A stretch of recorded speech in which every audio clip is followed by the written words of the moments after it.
Welcome back, everybody, to Unbashful. As always, I'm your host, Nicholas Doucette, and I'm excited for another week and another opportunity for me to sit in front of this mic and in front of this camera.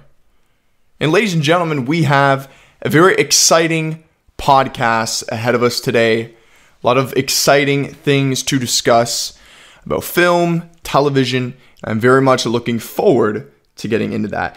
We're going to kick it off with the Oscars. Now, many of the nominees for some of these films, I personally haven't seen all of them. I'll just be honest with you. I'll be frank with you.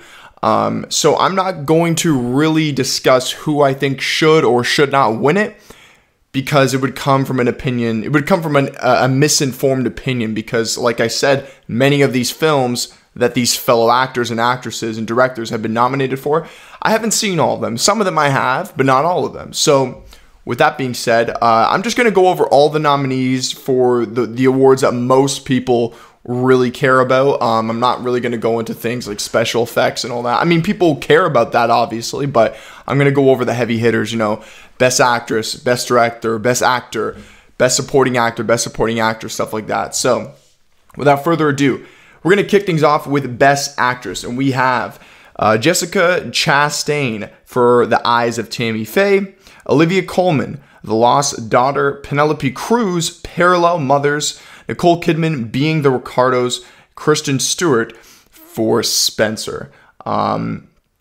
These are all fantastic actresses. I, in particular, heard that Olivia Colman's performance in The Lost Daughter is apparently really, really good from the people that I've spoken to. And then also I've seen clips of Jessica Chastain in The Eyes of Tammy Faye. I was watching a couple scenes with her and Andrew Garfield. That looks very intriguing. I probably will watch that show or film very soon. Moving on, Best Supporting Actress. We have Jessie Buckley for The Lost Daughter. The Lost Daughter getting 2 nominations for their spectacular actresses. Then we have Ariana DeBose. DeBose. Hopefully I pronounced it right. That is that's our main character in West Side Story. I loved her performance. West Side Story is a film that I did see. I saw it right before theaters here in Canada had closed, and I didn't go into the film with very high expectations. Obviously, I knew that Steven Spielberg was the director, so inevitably that kind of sparked some intrigue. But overall, I'm not a big musical guy, as I've mentioned before. I'm growing a little bit more interested in musicals after watching Andrew Garfield in Tick, Tick, Boom. But once again, I kind of went into West Side Story on like a Tuesday night. Really didn't have much to do. Went in just no real expectations. Came out and I was absolutely floored. Like, the film was fantastic. And I really do believe that she is deserving of that nomination. Moving on, we have Judi Dench from Belfast. Haven't seen Belfast. I really wanted to see it, though. It's pretty much the film is not a biopic by any means, but the director Kenneth Branagh has said this film is almost like a love letter to his childhood growing up in Belfast. But anyways, so we have 2 more here. We have Kristen Dunst for The Power of the Dog. I really, really loved her performance in that film. Then we have, I'm definitely going to pronounce this wrong, Anunjanu Ellis from King Richard. So we have her. I haven't seen King Richard, but I do want to check that out. Moving on. By the way, keep in mind, I'm kind of just running through these quite quickly, as you can probably tell, just for the people that aren't aware or are curious to see, who's been nominated, and basically for the people who don't already know, because a lot of people already know, who's been nominated and who hasn't. But for the people that don't, this is really just a quick sort of rundown to get them, up to speed. But anyways, Best Actor, we have Javier Bardem for Being the Ricardos. Being the Ricardos now has 2 lead actor nominations. Then we have Benedict Cumberbatch for The Power of the Dog, not surprising there. Andrew Garfield, who I just mentioned, for Tick, Tick, Boom. Then we have Will Smith, who I've heard a lot of great things about his performance in King Richard. Then we have Denzel Washington, The Tragedy of Macbeth. I will be watching that tonight after this podcast. Moving on, we have Best Supporting Actor. We have Carrie-Anne Sirianne Hinds for Belfast. Hopefully I pronounced that correctly. Then we have Troy Kotsur for Coda. I heard about that film.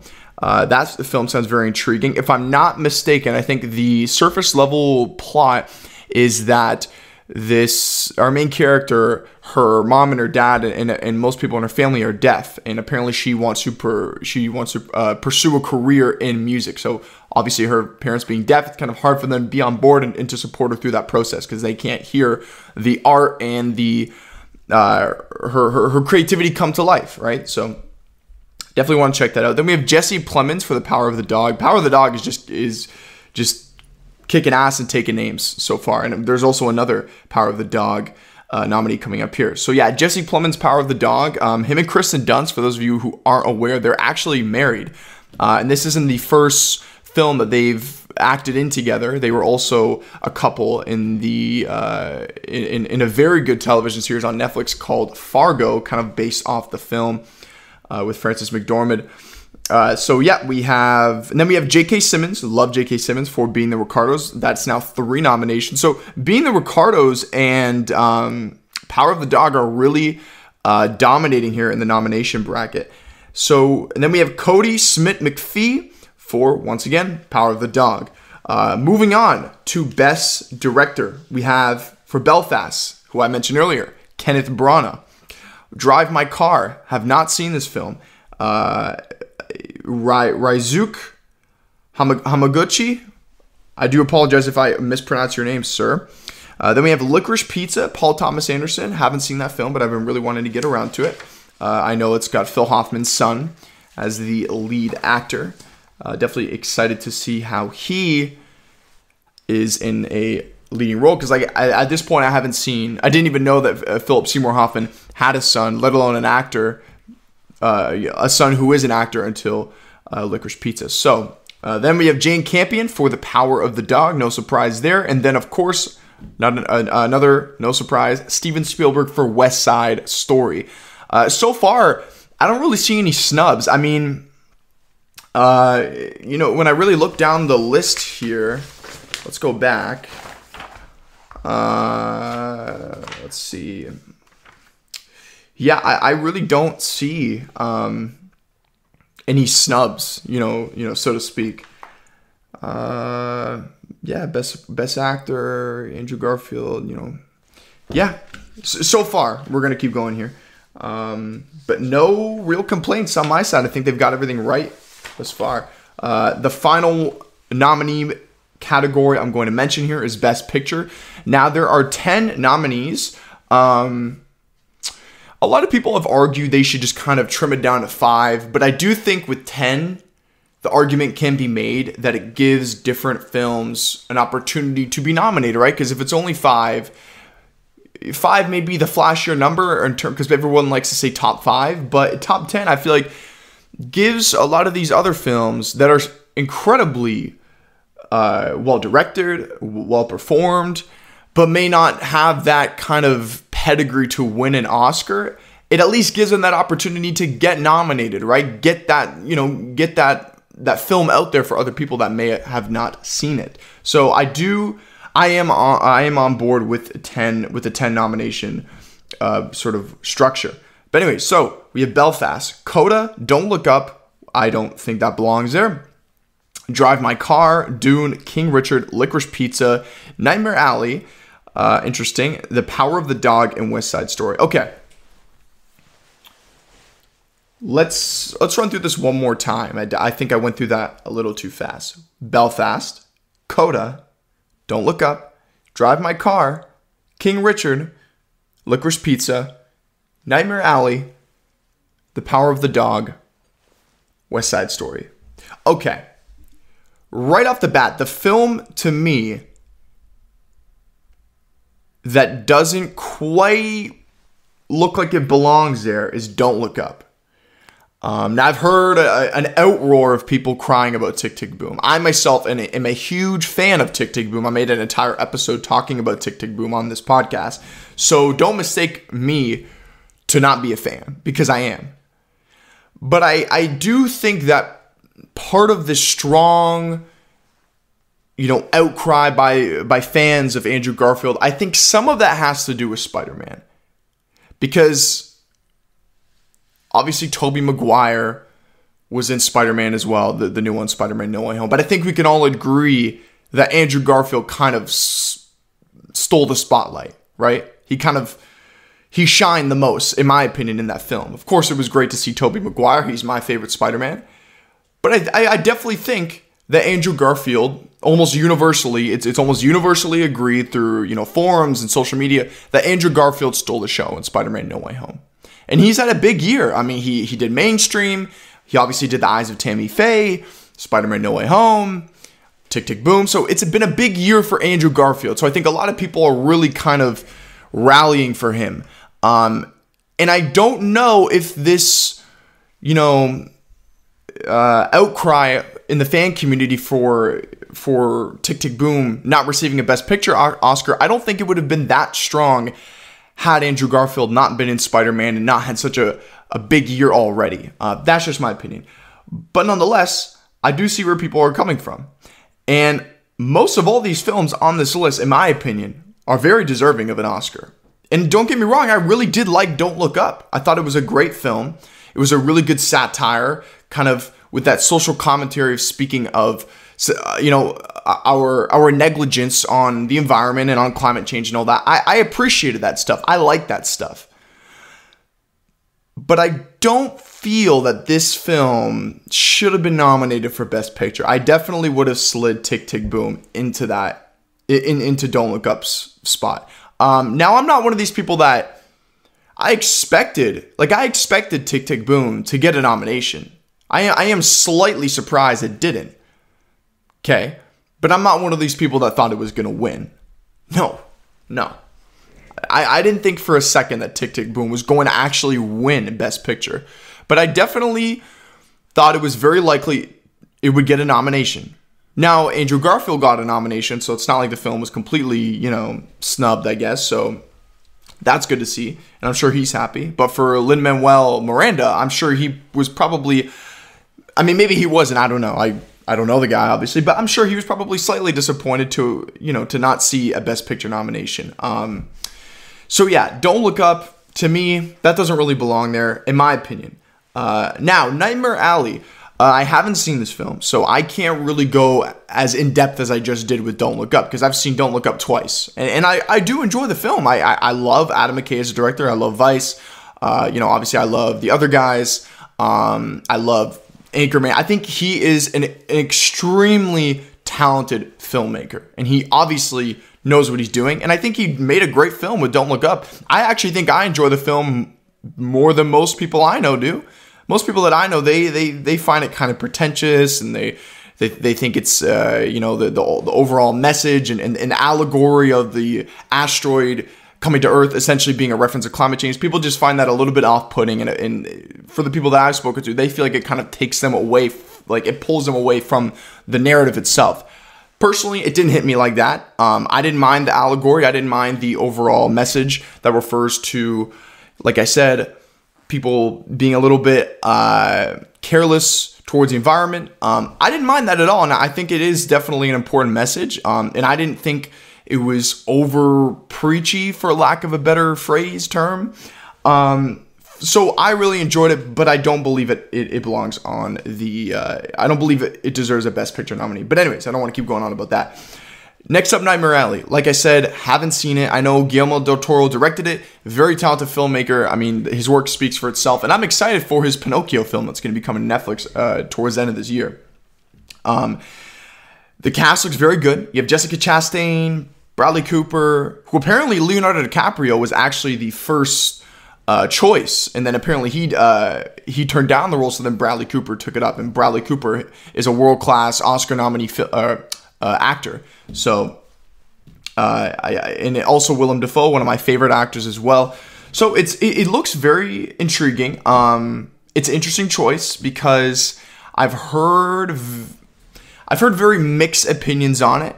So I don't know. We'll have to see. I'll watch it. Maybe I'll love it. So that's all I can really say about Nightmare Alley. Maybe once I watch it, maybe I'll feel like, oh yeah, it was definitely deserving of that Best Picture nominee. Or maybe I'll feel the complete opposite. So anyways, those are my thoughts on the Oscars. Very excited to watch it.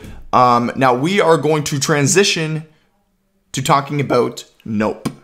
So now we're going to talk about Nope. Now, for those of you who are familiar with what I'm talking about, so Jordan Peele, the director of Get Out and Us, well, he's got a new film coming, and he produced, and I think he might have co-wrote Candyman, which was, it was okay. I enjoyed it.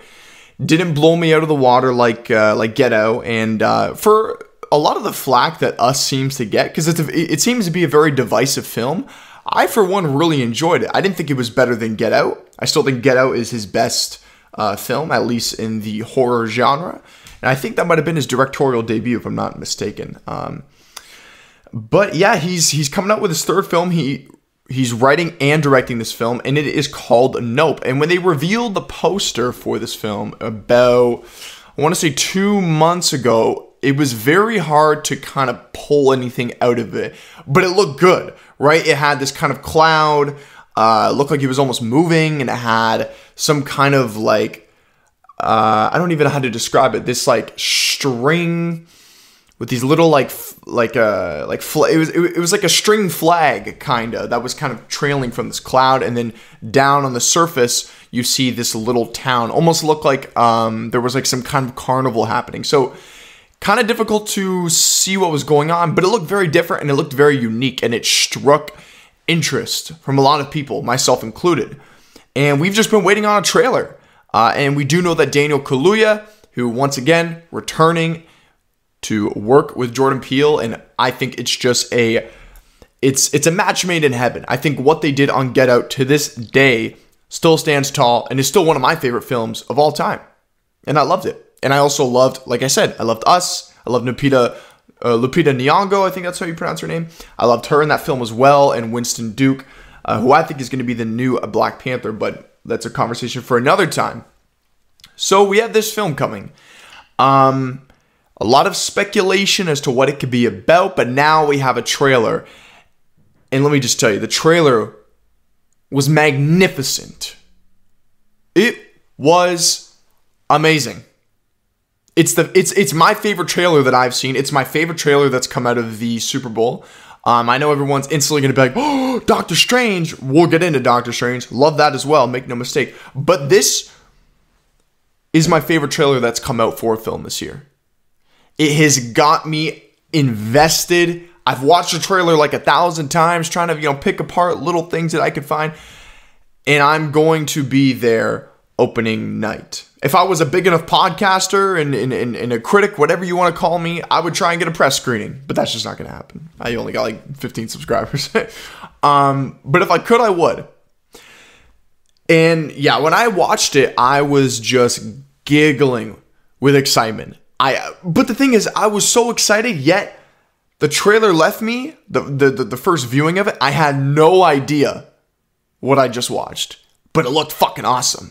It looked incredible, right? When that scene of Keke Palmer and she's dancing to the to music, and then you see the lights drop, and you could tell that something is coming above them, right? Could be that cloud that we saw on the poster, and then once we see the power go off in the house, it just freezes on that shot, and then you see the text come down from above, from Jordan Peele. That just got me super fucking excited. I was like, it could have stopped there, and I would have been, you got my attention, you got my money, I'm here to watch this. But anyways, it continued on, and like I said, it was very confusing.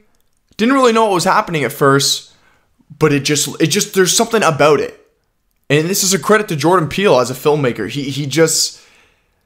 He knows how to get people's attention, especially with trailers as well. Like I felt the exact same way with the Us trailer.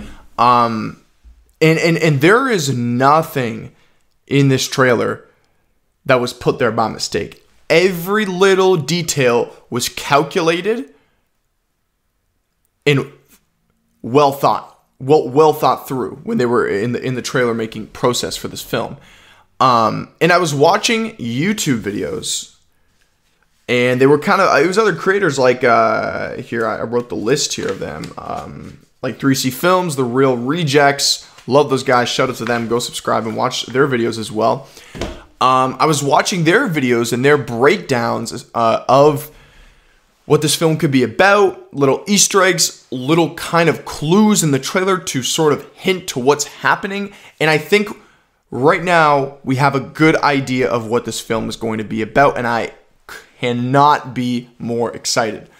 So basically the running theory is that this film is about aliens.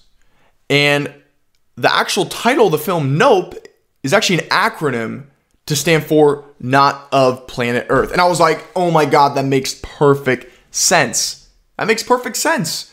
And you know, there's that meme going around from that scene from The Incredibles with the teacher looking at whatever the, I forget the kid's name, the kid that can run really fast. And he's like, coincidence? I think not. So that applies here. That's not a coincidence. 1000% that's what the title is referring to. And also just the word nope. Nope in a horror film. Horror film. When I say horror, I usually never pronounce that middle syllable of the r. So it sounds like I'm just saying horror.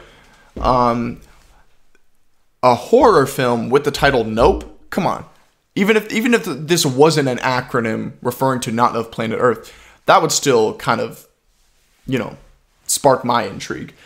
But yeah. And furthermore, not only is it about aliens, the theory is that the aliens are abducting horses and they're turning them into people. A little bit of Sorry to Bother You kind of vibes going on.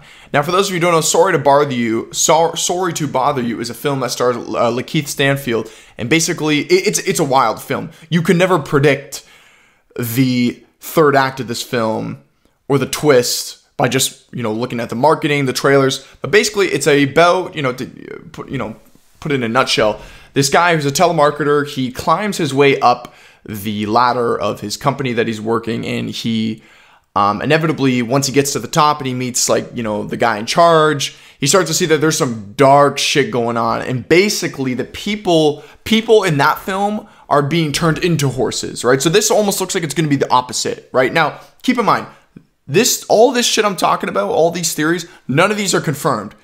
For all we know, this could be something completely different, right? We have no idea if this is even about aliens, but I think there's some certain shots and things to lead us to believe from the trailer that this is definitely about aliens. I can almost guarantee it's about aliens, but the horse stuff, we don't really fully know that. But yes, so this film is kind of approaching it from a reverse standpoint. Instead of human beings turning into horses, I think it's horses turning into human beings, which in my opinion, I think that's crazier. That's more nuts. In just my general opinion. I'm also glad just to see Jordan Peele back, right? I didn't know after Us, I was like, damn, like, I feel like he's probably going to, you know, take a long time to make another film. And I mean, Us came out in 2019. That was only like 3 years ago, and we're already getting another film. So that is very exciting. The cast looks great. Like I said, Keke Palmer. I'm not too familiar with Keke Palmer, but through everywhere I've looked online, through the people I've spoken to, I have really seen nothing but positive reception, about her as an actor and as a performer. So no complaints there. Then you have Steven Yeun, who is a fantastic actor. He was in that one film, I think got nominated for an Oscar, Minari. Never saw that, but that looks very, very good as well. And then I first was introduced to Steven Yeun when The Walking Dead first came out, before it had like 17 seasons and all the main characters were gone. I don't watch The Walking Dead anymore, but he is a fantastic actor as well. He seems to be playing this sort of like cowboy character. He's sort of like leading this carnival. And yeah, the trailer, I mean, if we just kind of get into the nitty gritty, there's a lot of things that lead us to believe that I'll go over the things that lead us to believe why it's aliens, right? There's a shot in the trailer where you see this sort of flying saucer kind of go by in the sky.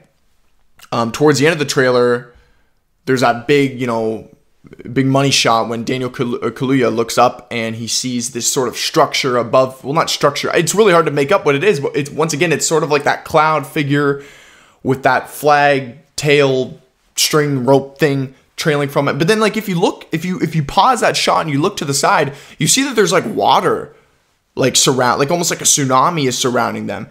So I can't quite tell what to make of, but my kind of theory is that the alien UFO is disguising itself as a cloud. And I think that's probably what most people think as well, so that way it doesn't get noticed. Now, there's a shot that looks like, in the very beginning of the trailer, it looks like the UFO has landed, and the horse immediately bolts after it.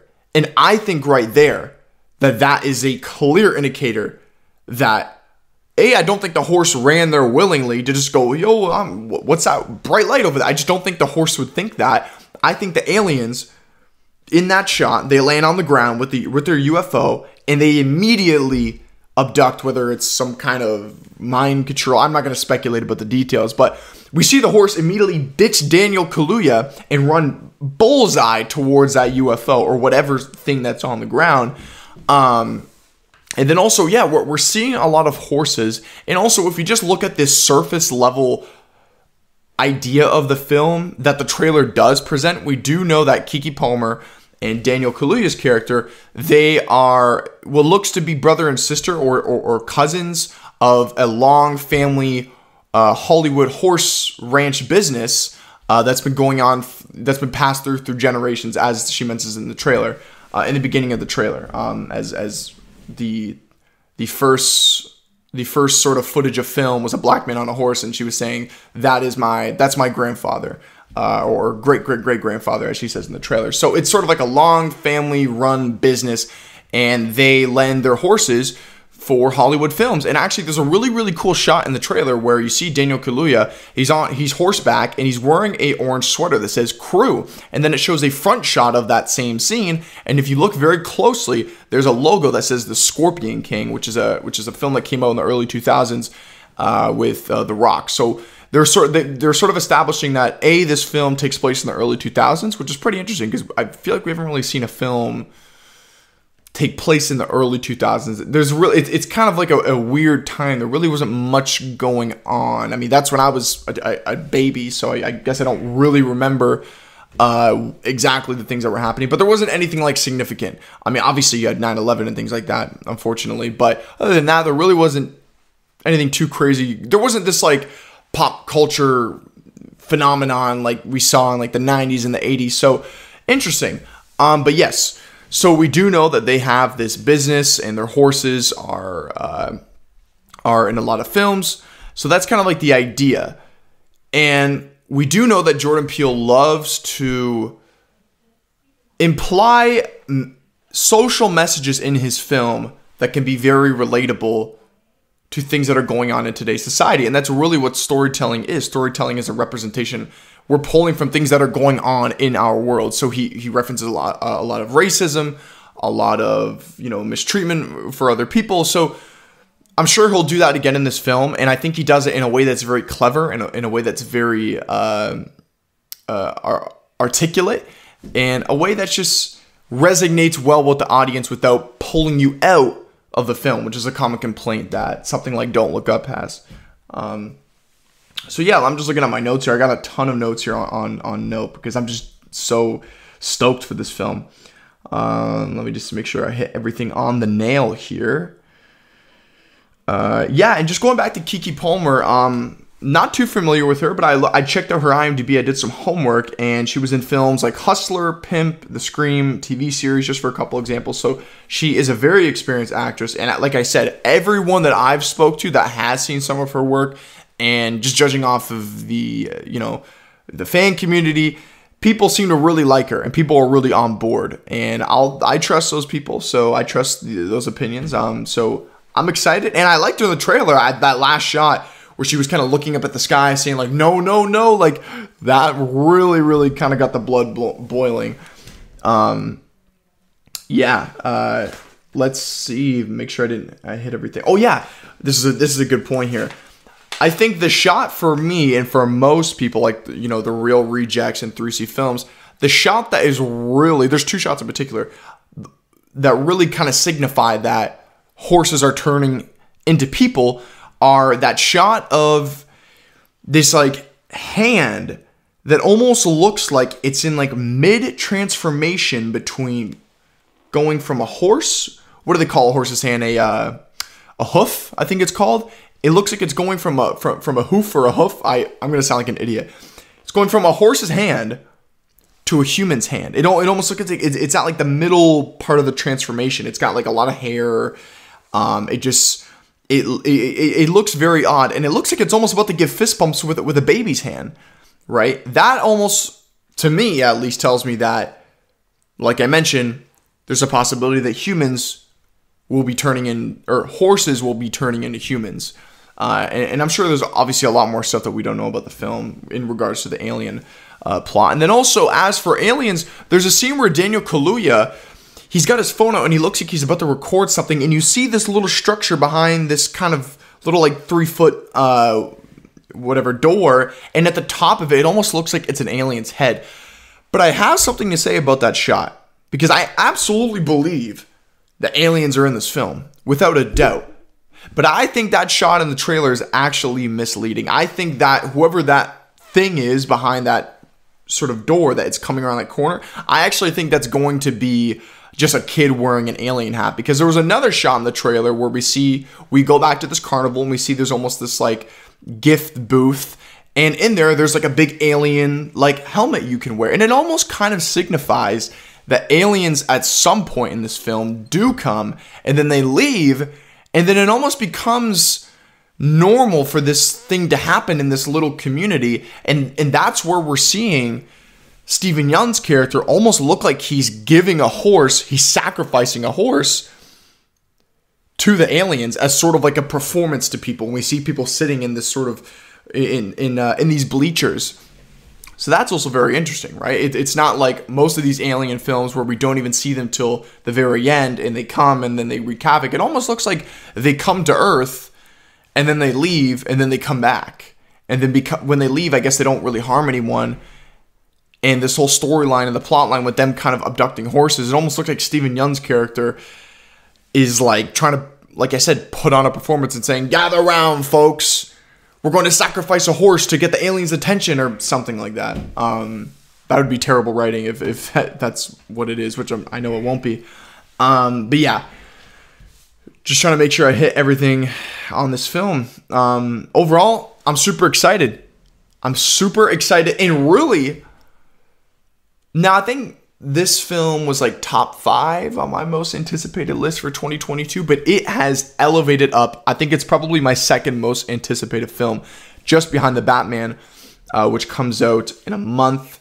Actually, less than a month. I'm going to see it March, either 2nd or 1st with some of my friends, so definitely excited for that. I think we got the early fan screening tickets, so very, very excited for The Batman. Going to do a whole podcast on that when that comes out.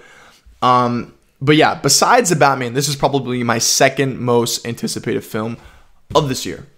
And yeah, so moving on from Nope, we got the Doctor Strange Super Bowl trailer. Now, before I get into my thoughts on the trailer for Doctor Strange Multiverse of Madness, I'm not going to break down every single detail of this trailer because I'm sure by now pretty much all of you have probably seen it. I'm just going to discuss my favorite moments from the film. Obviously, I'm going to talk about Charles Xavier. I mean, if you don't mention that when talking about this trailer, then you probably didn't watch the trailer, right? So, with that being said, let's get right into it. Now, the leaks and the rumors from My Time to Shine Hello, Grace Randolph, all these kind of leakers have suggested to us that we will, in fact, be seeing an iteration of the Illuminati in Doctor Strange Multiverse of Madness. Now, for those of you who aren't familiar with the Illuminati, they're essentially a group. It's 6 members of some of the world's most powerful superheroes. And I know a lot of you are probably saying, well, that just sounds like the Avengers, right? Well, they have a different purpose than the Avengers. The Avengers, they fight crime, they fight against, enemies. They sort of, the Illuminati is sort of like this unknown kind of group that operates in secrecy to sort of oversee everything that's going on, right? Almost like a council. So that's kind of what the Illuminati is. And in the comics, Illuminati usually consists of characters like Namor, Reed Richards, Black Bolt, Iron Man, Black Panther.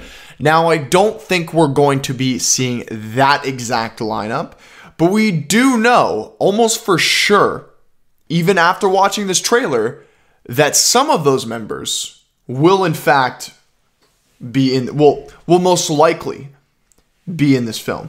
So, let's address the elephant in the room, Professor X. There was this sort of concept photo of like Doctor Strange being escorted by what looked like drones, Tony Stark Iron Man drones, and it looked like he was being put on the stand or being put in a trial, and standing before him in this little concept art that we saw was Professor X, Charles Xavier. And that scene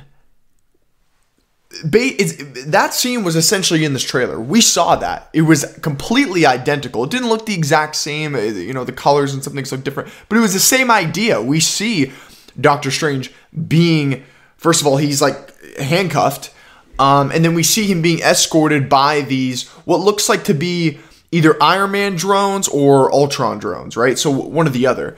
And that also leads us to believe that there probably will be some kind of alternate Iron Man character in this film, but I'll get into that in a moment. But yeah, we see that entire scene pretty much played out. And what I'm thinking, my logic behind that is, the people at Marvel, they're keeping track of this kind of stuff every day. They're reading, the community feedback. They're checking social media. So I'm sure by now it's like the worst kept secret in Hollywood that Charles Xavier, at the very least, will be in this film. It's almost like what we just went through with Spider-Man No Way Home and Andrew Garfield and Tobey Maguire, right? So I think their logic was like, you know what? Everybody knows it. We have all these other cameos that we're gonna do. Let's just give them a little bit of a sprinkle, and we'll kind of just get that hype going, right? Because that's what really got people losing their minds, myself included.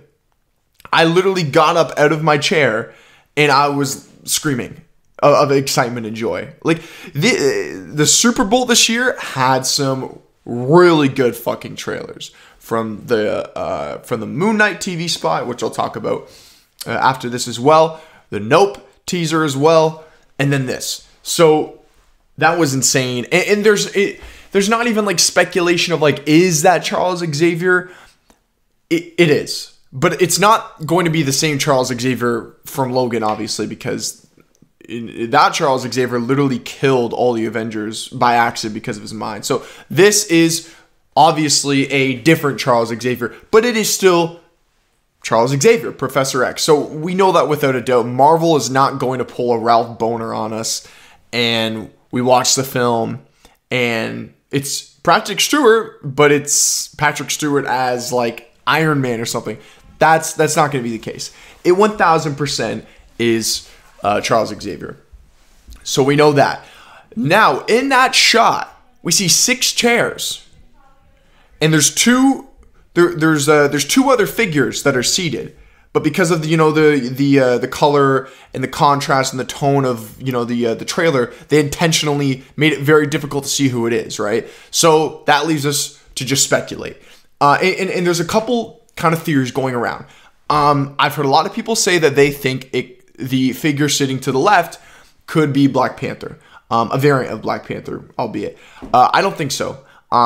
Just because if you zoom in on, I've seen some photos where they zoomed and it almost looks like there's some kind of necklace being worn by this figure, which obviously Black Panther has that silver necklace. So I see where people are drawing some of the conclusions, but just going off of that trailer, that person sitting there looked incredibly too thin and skinny, especially in like their like right arm. If you look closely, I'm thinking it looks to me like Reed Richards or possibly Namor, but I'm definitely leaning towards Reed Richards.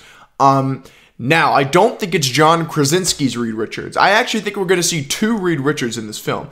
Now, if you would have asked me that, I don't know, a month ago, I didn't even believe, I think in one of my past episodes, I talked about all the cameos and all the other people that are going to be in this film. I'm pretty sure I said that I don't believe that we're going to see any form of Reed Richards in this film. After watching this trailer and then the more leaks have come forward, my opinion has changed. I actually think we're going to see 2 Reed Richards in this film. And I think the Reed Richards that, if this is Reed Richards, if this is Reed Richards sitting in this chair in this shot, I think this is the Reed Richards from the early 2000s, the 2004 Fantastic Four films with Chris Evans and Jessica Alba. That is the Reed Richards I think we're seeing there. Because if it is John Krasinski, he's been getting in some really good shape right now. That just looks too frail and too thin to be him. But I do believe one of those missing chairs, one of those spots could be for that John Krasinski Reed Richards. Maybe they're both going to like sit beside each other or something. But anyways, now let's speculate for the rest of the missing members of the Illuminati that weren't in here that could be filling those chairs. I have a list here. Let me see here. Okay. Yeah, okay, so one of the members I do think will be Black Bolt. Just like I said, telling off of the leaks, people like Grace Randolph, My Time to Shine, Hello, these are very, very credible leakers. They've leaked many things in regard to films like Spider-Man No Way Home, the past Avengers films. They have a very credible history in leaks and rumors. So it's not guaranteed, obviously, but I do believe that we will see Black Bolt because that's what they've reported. They said Anson Mount, the guy who played Black Bolt in Inhumans, which I never watched because I just didn't think the show looked very good, but apparently he is going to be reprising that role, and he will return as one of the Illuminati members in this film. So there's that. The figure sitting to the right, I can almost guarantee that person sitting there, which looks to have very long hair, I can almost guarantee that person is Captain Carter. Because I'm sure everybody knows this by now, but if you look at the Doctor Strange poster, in one of the little glass shards towards the bottom right corner of that poster, you can clear as day see the Captain Carter shield. So I'm almost positive. Now this, like I said, I don't know this for sure, but I'm almost positive that person is Captain Carter. And then the person walking behind her, behind the chairs with the long hair, I think that is the mortal that we just saw in that shot before when he said, "Your desecration against reality will not go unpunished." I think that's Mordo. I think Mordo is one of the members of the Illuminati. So then that leaves one more spot. And I do believe that spot left will be for some kind of Iron Man variant. Now, Grace Randolph has kind of been tricking people, and it's obviously intentional, but originally she said that people who saw this film, people that have seen parts of this film, apparently they said Tom Cruise is not in this. And furthermore, they said that Tom Cruise is not only not Iron Man, but he's not even in this film, right? And for those of you who are wondering, like, why do you keep associating Tom Cruise with Iron Man? He's never been Iron Man. RDJ has always been Iron Man. Well, let me give you a little bit of history. So let's rewind the clock back 10 years, right? When the MCU was first started and they were kicking things off with Iron Man and they were looking to cast Tony Stark, one of the front runners besides RDJ was Tom Cruise, believe it or not. He was in serious talks to be Iron Man, but obviously it never ended up happening. RDJ ended up becoming our Iron Man, and the rest is history. So as fans, we have speculated, and we've been asking, I mean, not me specifically, I haven't really thought about Tom Cruise as Iron Man, but I think it is interesting, but a lot of fans have wanted to see, especially in a film like this, where there's an opportunity to do that, where they're exploring the multiverse, a lot of fans have really been asking to see, briefly, just a variant of Iron Man from another, universe, but the character, instead of it being Robert Downey Jr., Tony Stark in that universe is played by Tom Cruise. So that's that. That tweet was about a couple months ago when Grace Randolph said that he is not in this film, according to her sources. But then recently, about a week ago, I'd say, she posted some tweet, now I'm paraphrasing, but it was something along the lines of like, what if like I said, I'm paraphrasing, but she said something like, what if Tom Cruise was in the film, but he wasn't playing Iron Man? So then that's now getting a lot of people thinking that, okay, so he might be in this. And if you want my answer, I do believe that Tom Cruise will be in this film. But I'm kind of on the fence. I don't know if he's going to be Iron Man. To be honest, that's the only role I can see him playing. Now, I've heard people speculate Doctor Doom, but I think that they already have Doctor Doom casted in the MCU. I firmly believe that, because Grace Randolph also said in another tweet that behind the scenes, Marvel has actually recently casted one of the biggest supervillains in comic book in Marvel history that no one knows about right now. Like, in terms of like no one knows about this casting, but apparently one of the biggest villains in Marvel history has actually been casted behind the scenes, and no one knows who it is. And I believe that villain is Doctor Doom. So I think that now, it could be a Doctor Doom variant, but I don't think that they're going to do like a Doctor Doom variant. I don't think they're going to do that. I could be wrong. So no, I've heard, like I said, I've heard people speculate Tom Cruise playing Doctor Doom. I don't believe that. I think she is probably just, she's probably got people trying to tell her, like, look, you could say this, maybe troll a little, bit, but don't fully reveal the secret. So I don't know. I mean, off the top of my head, if I'm just thinking about who Tom Cruise could be playing, I don't know. I mean, maybe like another Doctor Strange, but no, that's not gonna happen, because we're already gonna see other versions of Doctor Strange. We see Defender Strange in the TV spot. So yeah, see, I can't even think of it. I honestly, like, I do believe he's gonna be in the film. And if I had to put my money on it, it's probably Iron Man. And I think they're really trying to keep that one under wraps. And Grace Randolph also did say, and I'm sorry to keep bringing her up, but she just keeps posting leaks.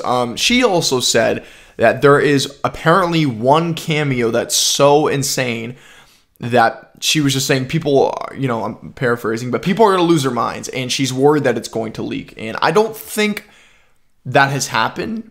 I don't know what the cameo is, but if it's as insane as she said it is, I feel like we would have seen more headlines and more news and stuff like that. Maybe she was being over exaggerative. Who knows? But yeah. So yeah, but no matter what, Tom Cruise or not, I do think that we are going to see some kind of superior Iron Man. And then that leads to the next question. Everyone's talking about this Captain Marvel-esque looking character that we briefly saw going up against Wanda in the trailer. Some people have speculated, and some people do think that this character in particular is superior Iron Man and is Tom Cruise. Because if you look at some photos, you could, it looks like there's a goatee, but no. This is 100% not Tom Cruise. And furthermore, it's definitely not superior Iron Man. This is Maria Rambeau. Monica Rambeau's mom. I think that's how I think, yeah, Monica. Honestly, it's either Maria Rambeau from an alternate universe, which is where I'm leaning more toward, or it's Monica Rambeau, who we were introduced to in WandaVision. So, I mean, it could, but it's either or. But I personally think that, at least for me, it looks like the actress who played Maria Rambeau from Captain Marvel. So, that, I assume, is going to be a version of the character that essentially flipped roles with Brie Larson. She was the one that absorbed the Tesseract's energy. She's the one that went to go train and fight with Skrulls briefly. So I believe that that is the person that we saw in that shot, because that would be a lot for Marvel to reveal. Because I'll be honest, I was surprised. I think everybody was surprised that they showed Professor X, such a huge character. That's literally the introduction to X-Men. We officially have the X-Men in the MCU, at least a member of the X-Men. So if I don't believe that they would have gone another step forward and then also showed Tom Cruise as Iron Man in the trailer. I think that would have just shown way too much. So no, I don't believe that was superior Iron Man or Tom Cruise in that shot in the trailer of that sort of character fighting that Captain Marvel looking character that was in like full binary mode. That does not look like Tom Cruise at all. And I can almost guarantee it's not. It's Maria Rambeau. Yeah. So, but overall, it was a fantastic trailer. It just like everybody else, it got me incredibly excited. Out of all the comic book films that are coming out this year, once again, just behind Batman, it's now my second most anticipated comic book film of this year. I think on my old list, I think I had Thor just ahead of Doctor Strange. After this trailer, I'm going to have to pull back on that, and I think Doctor Strange is now my is now my most anticipated comic book film, just behind Batman. Now, Nope, the film Nope I talked about earlier, I also said that's just behind Batman. That's out of all the films, like just, including comic book films, out of all the films that are coming out this year, whether it's The Northman, all those films, Nope is my second behind Batman out of all of them. But out of comic book films, because Batman is obviously a comic book film, Doctor Strange Multiverse of Madness is just a close second after watching this trailer. That's how much this trailer did for me. And I loved it. Now, to sort of cap off my thoughts on Doctor Strange Multiverse of Madness, the newest trailer, I do believe that this trailer basically solidifies that Shuma-Gorath or Gargantos, whatever one it is, they basically look the same. That is not going to be the villain of this film. Because I know in the early discussions before we had seen any trailers that we heard from some outlets that Shuma-Gorath or Gargantos is going to be the main antagonist of this film. And for those of you who have no idea what I'm talking about, it's basically the alien one-eyed looking creature that you see going up against America Chavez in the trailer. So this trailer, I think, almost solidifies that Wanda Maximoff is going to be the villain of this film. At least one of them.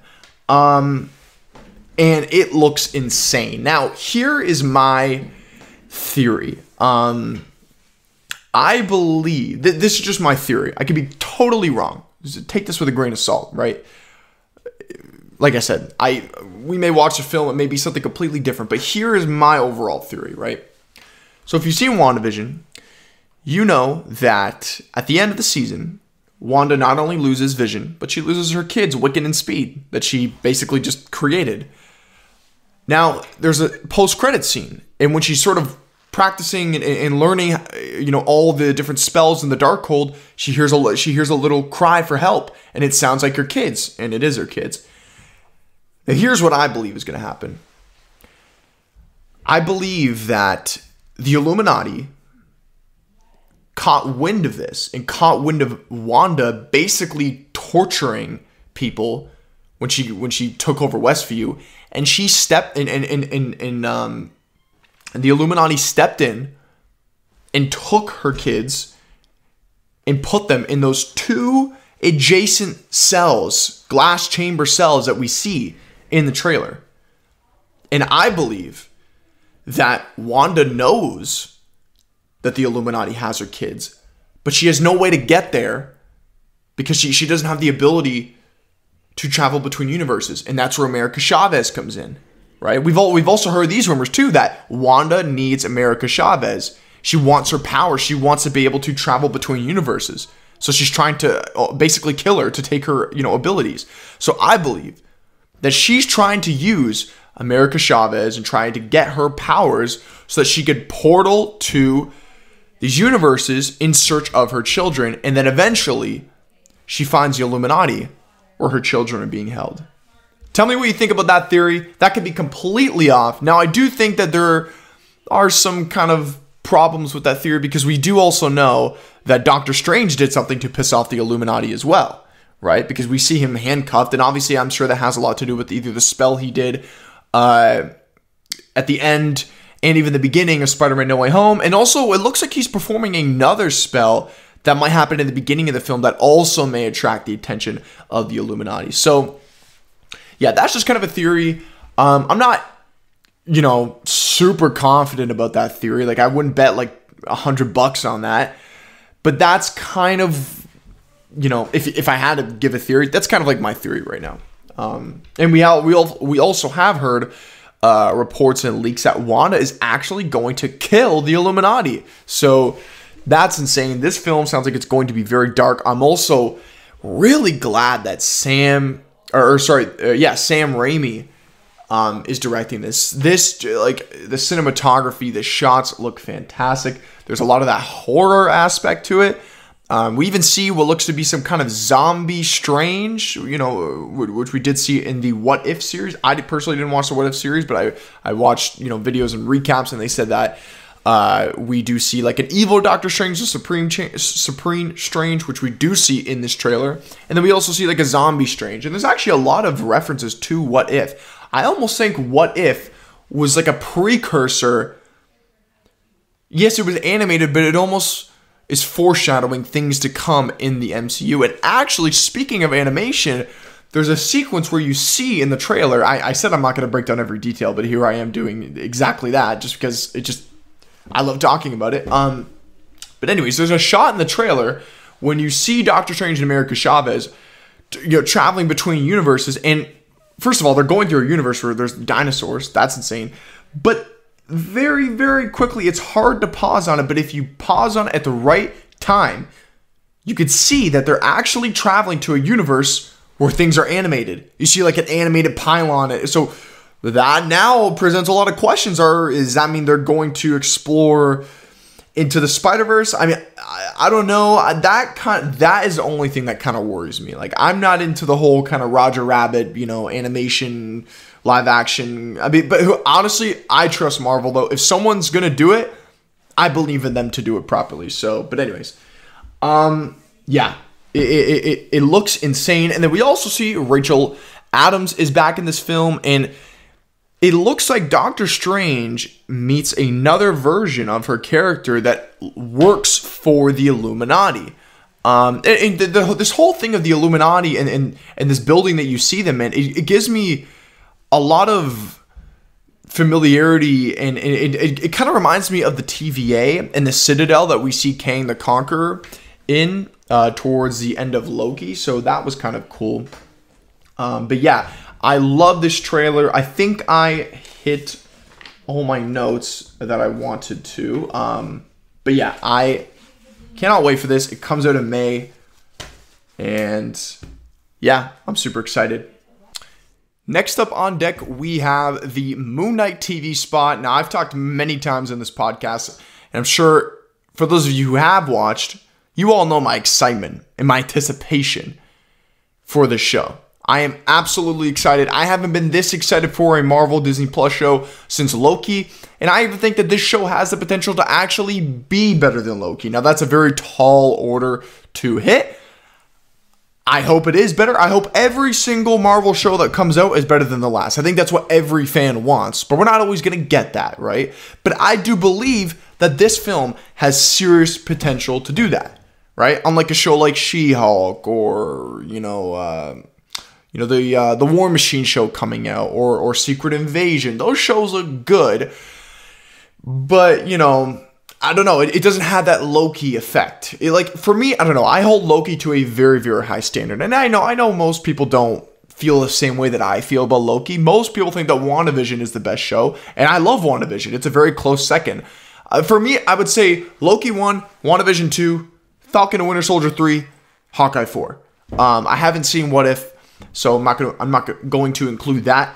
But yeah, this show looks incredible. It looks like it's going to have a lot of ramifications in the overall MCU. I even think we might even see Blade in this as well. Every Marvel show, fans always speculate, who could we see in this? For WandaVision, it was, are we going to see Doctor Strange? For Falcon and Winter Soldier, it was, are we going to see, Chris Evans' return, right? That was never going to happen. For Loki, some people thought, is Thor going to show up, right? We're always speculating, but it never ends up happening, right? But I think there's serious potential to see some kind of Blade cameo. It could be something as little as what Mahershala Ali did for the Eternals, when we see Kit Harington's character pick up the ebony blade. And you just hear the vocals of Mahershala Ali saying, "Are you sure you're ready for that, Mr. Whitman?" But you don't actually see him on screen. He probably just went in some booth and recorded his lines and called it a day.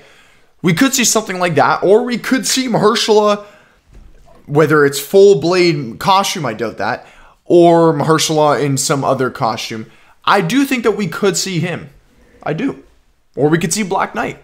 One of those two characters, I think, like I'm not guaranteeing it. I think there's like a 60% chance. I strongly feel we will see one of those characters in the show, or at least referenced, because they have a lot to do with Moon Knight and the whole, Midnight Suns kind of comic book storyline. Now I know, just because it was in the comics doesn't mean it's going to happen in the film. And actually, I could be wrong. I'm not a huge comic book fanatic like one of my other friends that's been on this podcast, Mitchell. He knows way more about the source material than I do.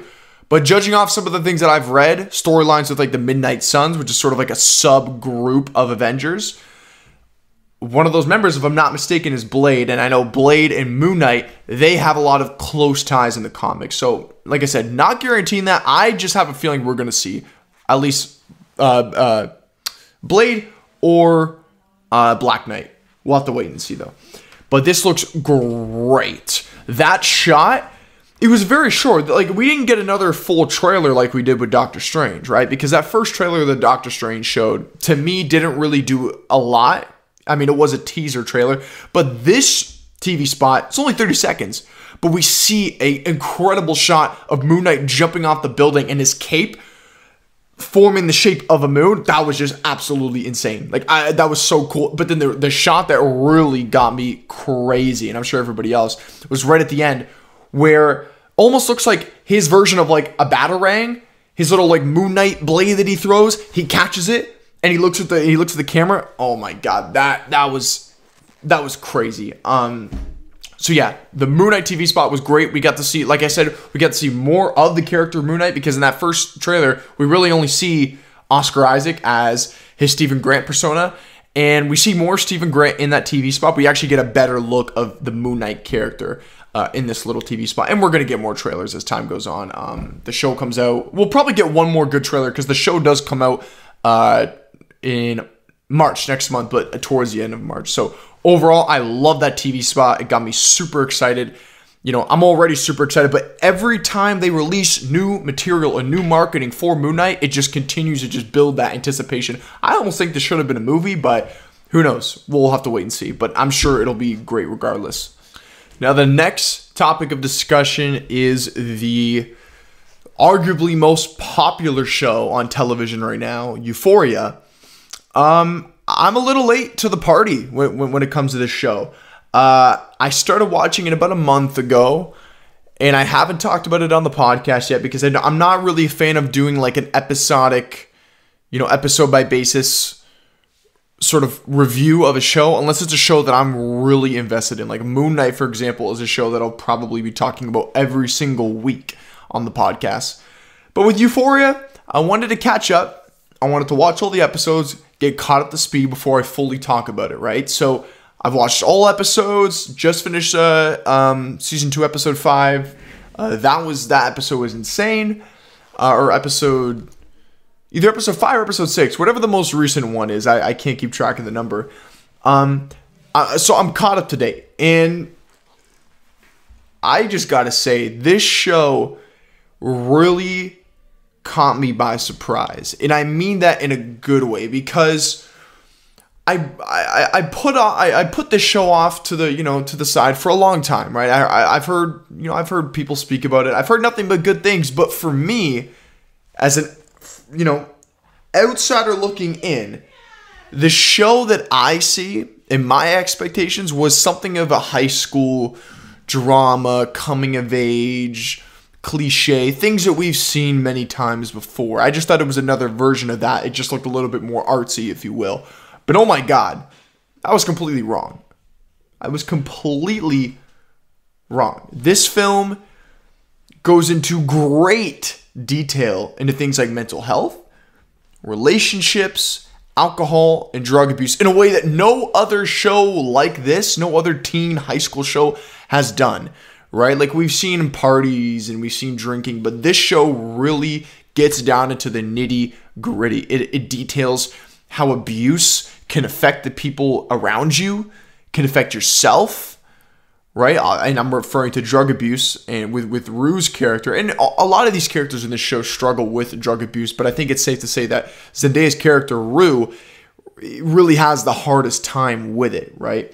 So yeah, this show is nothing like I've seen, like I said, in the high school coming of age series and movies that we've seen before, right? I honestly kind of, this is a little extreme, but I kind of just got like High School Musical, American Teenager, or The Secret Life of American Teenager kind of vibes. That's what I got. Now, I am completely wrong for thinking that, because this show is on another level, and the director, Sam Levinson, he's fantastic, right? I should have known that this was going to be different, because I watched his film that he not only directed, but I think he also co-produced the film with Zendaya, Malcolm and Marie, that show on Netflix that came out, I think, in like January of last year. That movie was amazing. I love that film. It was one of the first films I saw to start 2021, and kind of divisive. I don't think most people really enjoyed it. I, for one, liked it. So after watching that and seeing the kind of filmmaker he is and how he approaches the project that he's involved in, I should have known that Euphoria was going to be something completely different compared to all these other shows that I just mentioned. And yeah, it's fantastic. And through my high school experience, I never saw or dealt with a lot of the things that are involved in the show. Like I've never had problems with drugs. I've never been in abusive relationships, right? It's like these aren't things that I personally have dealt with, but I do know people that have been through things like this, right? They have been in toxic relationships. They have, had problems with drugs and alcohol. So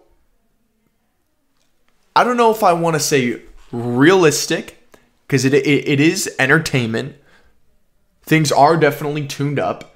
But out of all the high school shows and movies and things that I've seen, it's the least cliche, and it probably is the most realistic. Now, transitioning to the characters. My favorite characters are Rue, Lexi, and Fezco. Those are my three favorites. And for those of you who aren't familiar with the Fezco character, Fezco's story as an actor is very interesting. Apparently, he never did any acting before, and then the director, Sam Levinson, apparently saw him and said something like, "Hey man, like, you look perfect for this part that I have in this upcoming show. Would you want to come in and do an audition?" And then that's basically how he got it. Apparently he saw him on like the side of the road somewhere. I mean, I don't know the full details of the story, but it goes something like that. And then he went in for the audition and he got the part, and I think he's a really, really good actor. And I like Lexi. Lexi seems to be the most grounded character out of them all. She is the least involved. She doesn't involve herself in trouble. She seems to be very focused on her goals and on her aspirations. And I like that she's getting a lot more screen time in the season, and her character is actually having a lot of influence on the story. I think we're even being teased that she's making a play about her entire high school experience, with people playing her friends, people, or actors in her play playing Maddie, people playing Cassidy, people playing Nate, people playing Maddie, and Rue, and everyone. So that looks very, very interesting. Now, the character I find most interesting, right? Now, keep in mind, most interesting. I'm not saying I like this character, okay? But the one I find most interesting is Nate, okay? Now, let me explain. I don't find the character of Nate relatable to me at all, right? Like I said, I don't grab guns and point it at girls' heads, or anyone's head for that matter. Any of that, right? So I don't find anything he does in the show relatable to me. But I think he's the most interesting character, because when I was first introduced to not only the show, but his character in that first episode, he just comes across as like this show's version of a jock that we've seen, the high school jock that we've seen in like 120 other TV shows, right? We've seen a character like Nate at the surface level, that asshole who's on the football team, who's a dick to everybody, and he gets all the girls. We've seen that character done thousands of times. But the difference with Nate is that it goes deeper, and you realize that this guy is actually dealing with a lot of shit. He's fucked up in the head, right? And when I say that, I am in no way trying to justify his actions in the show. No way. He's a bad person. He's not a good person. But there's layers to his character. And you start to look at him like his dad is a fucked up guy as well. His dad's literally a predator. He's a pedophile. And as a kid, we see that Nate actually gets access to his dad's recordings, and we see that reflect on him. And we see his mom even talk about it. Like, what went wrong, Nate? What happened? You just changed. And I think part of the reason why he changed is because he was exposed to such fucked up stuff, right? He's got so much shit going on that you could tell he's just suppressed and buried deep inside him. And also, you can just see that he's deeply disturbed as a person, and he's confused. He's struggling with his sexuality. He's struggling to understand the meaning of himself and his identity as a human being. So those two things I just said, there's a lot of people that are struggling to sort of navigate through their sexuality. There are people that are struggling to find the meaning of their own lives. Those two things, those are relatable to a lot of people. A lot of people can relate to that. They can understand that. But he doesn't deal with it in a healthy way. He just reflects his trauma onto others, which is bad. That's not right. So that's the thing.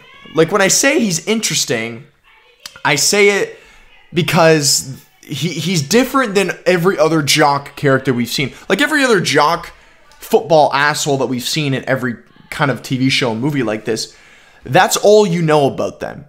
They're the asshole. They're the guys that are going to be the bully, and that's all you know. They don't further explore or flesh out those characters.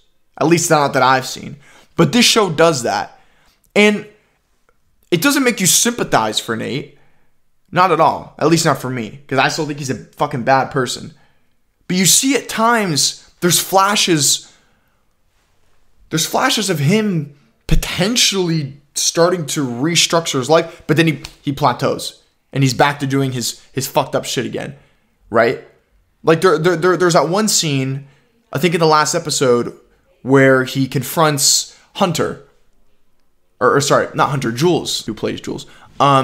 We see him confront Jules, and he gives Jules the tape, right? And he says, "Hey, I'm sorry," right? But then again, as an audience member and as a viewer, you also don't know if you could trust him saying that, because we've seen him do that before, and that's actually part of his toxicity as a human being. We've seen him apologize. So now it's almost like it's hard for you to differentiate, is this a form of manipulation that we've seen him do, or is he actually being genuine, right? So he's a hard character to trust, but unlike other versions of him that we've seen, because like I said, we've seen this kind of character at the surface level hundreds of times. Unlike all those characters, we've never seen a character like him explored so much like Sam Levinson and the other writers and the creators of the show have done with his character being Nate. And I also think the actor, Jacob something, I don't entirely remember his name, he's a great actor as well. So yeah. But beyond that, the show also just got renewed for a third season, which, I mean, that's really not a surprise. But that's good to know, though, so we know that the show wasn't going to end on, a kaput, this is it, that's it, the show's done. They're probably going to end on, an open no and leave more room for storytelling. So that's good. We're going to get a third season of Euphoria. I think everybody probably expected that, but now it's official. So that's good. And, yeah, overall, I'm enjoying Season 2. So far, I honestly would say I think I'm enjoying it more than Season 1 because we've been introduced to newer characters. I also like the character that Rue and Jules have been hanging out with. I forget his name. He's pretty cool. I've heard a theory and a common rumor that he's gonna die at the end of this show. I.e. OD, suicide, something. And to be honest, I agree with that. I think we are starting to see that happen. And we're seeing little flashes of that because when I think it was either, I'm screwing up the episodes. There's either 6 or 5. We'll just go with there's 5 episodes. On episode 4, when Rue was going through that intervention, you could see that things are almost coming down for him, right? He almost regrets getting involved with Rue, because it's almost making him realize his problems, because he is an addict as well, right? Maybe not as bad as Rue, but I think he still does heroin. I think he smokes weed and all that. So he has his problems too, and I think he almost regrets bringing Rue in his life and doing all these drugs with her, because now it's deeply affected him and made him realize how much shit he's got to deal with as well. So a lot of different things to wait and see for, and I'm excited to see where the rest of, because I think we're almost done this season 2. I think we only got like a couple more episodes, so I'm really excited for that, and I'm looking forward to see where season 2 finishes. So the last topic of discussion for today's podcast is the Elvis biopic starring, I believe his name is Austin Butler. I'm not too familiar with him and his work. I did remember seeing him in Once Upon a Time in Hollywood. He played the Tex character. I really did like him in that. He, it was kind of a brief role, but I think he was great in that. And I think he looks the part. I think he definitely looks like Elvis. I see some of the resemblances, but I wasn't entirely sure, right? Because like I said, I'm just not too familiar with some of his work. But I watched the trailer today that just released as I was doing this podcast, and the trailer was great. I think he is like perfect for this. I really think he's gonna kill it as Elvis. Now, we've seen tons of biopics in the last couple of years, and a lot of them resemble the same kind of story, but I'm excited to see this. I mean, we've never really seen an Elvis biopic, at least not that I know of, and I'm a sucker for that kind of era and that culture of like, the 60s and the 70s. If you give me a time traveling machine, I'm going to spend a week in the 70s and the 60s, and I'm going to go hang out with, James Dean and Marilyn Monroe and whatever, if I could. So yeah, the trailer was great. My only concern is I think the trailer was a little too long. I think it showed a little too much for a first trailer. It was like 3 minutes long. And I'll be honest, I feel like we kind of saw most of the key parts of the film. Now, that might be a little bit pessimistic. Obviously, I could be completely wrong. I haven't seen the film, obviously. But to me, it really shows a lot of sequences. A lot of sequences in this trailer look like they take place during the climax. Sorry about that. A lot of these sequences, like I said, they look like they take place in the third act, when he's like struggling. We also see some of his backstory from the beginning of the film when he was a child. So it looks like it shows a lot of different sequences that span across the whole film. Now, I could be wrong. I'm sure I am. But that was my only little nitpick. But overall, I think the film looks great. I didn't even know Tom Hanks was in this film as well. That was nice. It's nice to see him back in this, or back in a film.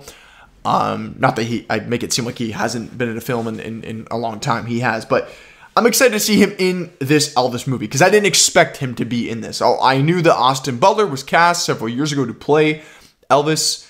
And yeah, so overall, I am really, really excited. And I think it comes out in June. There are so many good movies that are going to be coming out this summer. But anyways, guys, that is going to cap off episode 21. If any of you stuck around for this long, I want to thank you, first of all, because podcasts are not something quick and short to watch. So if you somehow stuck around through here, I really do thank you a lot. It really, really means a lot. And overall with this podcast, obviously I want to be successful in it, but if I can have, even if it's only like 3 or 4 people watch and really enjoy, that's enough for me, right? I'm honestly going into this as a hobby, okay?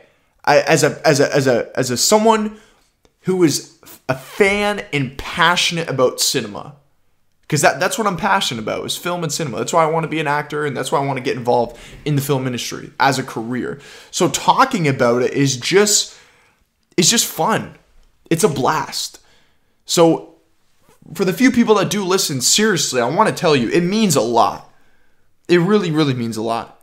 I'm seriously grateful if even just a few of you guys stick around through these podcasts and watch, because I just do it for the passion. And if I can if I can provide some kind of entertainment and people can find some kind of enjoyment in the things that I'm talking about, because I mean, let's be honest here, podcasting is a saturated market.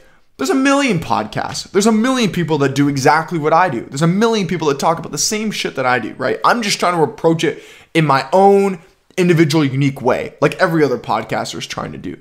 So anyways, all I'm trying to say is, in a nutshell, thank you for watching and listening. And I will see you on episode 22. Have a great day.